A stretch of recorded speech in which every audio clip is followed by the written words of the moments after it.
Mən salamlayıram Azərbaycan prezidenti İlham Əliyev cənablarını.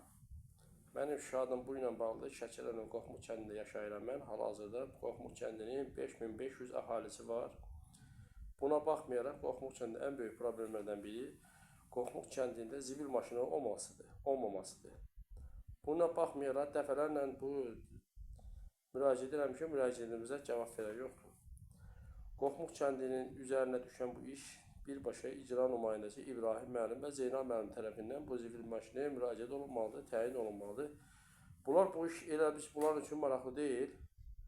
Bunlar hardasa dəfələrlə müraciət edirdi, cəfa sakinlərə deyildi ki, bunlara ki, bizim kəndə ən böyük problemlərdən biri zibil maşınıdır, zibil maşını ayrılsın. Bunlar üçün bu maraqlı deyil, yəni. Xahiş edirəm cənab prezident, bizim Qoxmuq kəndinə 5500 əhalisi olan kəndə zibil maşını ayrılsın, zibil kutuları qoyulsun və sakinlərin şahidinin hamısına baxılsın. Buna baxan yoxdur. Mən özümdən danışıram ki, mən zibil atmağa yerim yoxdur. Qanunsuzluğa yol vermirəm ki, yəni qanun tərəfindən zibil maşını ayrılsa, mən zibil maşından zibil ataram.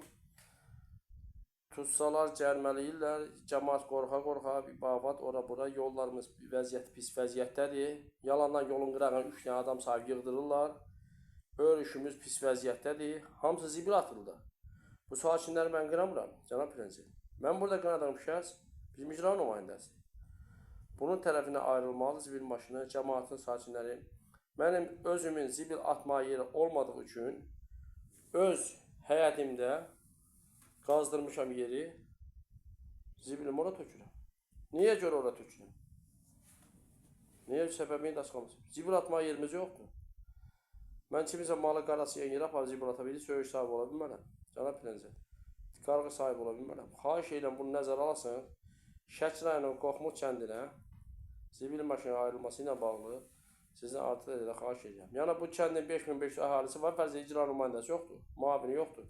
Onlar elə dövlətdən alınma maaşı boş-boşuna yeyirlər və salam.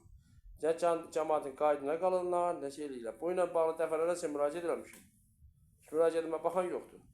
Bəyən bu nazirlikdə, prezident aparatında, bəyən bu 5000 məmurun qabağına çıxmış bu vətəndaşların səsinə səs verilsin. Xahiş edirəm cənab prezident, bu işə ciddi baxılsın. Şəki rayonunun Qoxmuq kəndində zibil maşını ayrılsın. Şəki rayonunun Qoxmuq kəndi sakinləri bu zulümdən canı qurtalsın. Yəni gəlib faktdır, yəni bunu görəndə mən 4 ildir ki, zibili həyətimə gəlib. Bu da nə deməkdir? Qidaya uyğun olaraq cəmaatı zəhərlənməsi, yəni pis qoxular, yəni məcburuq da.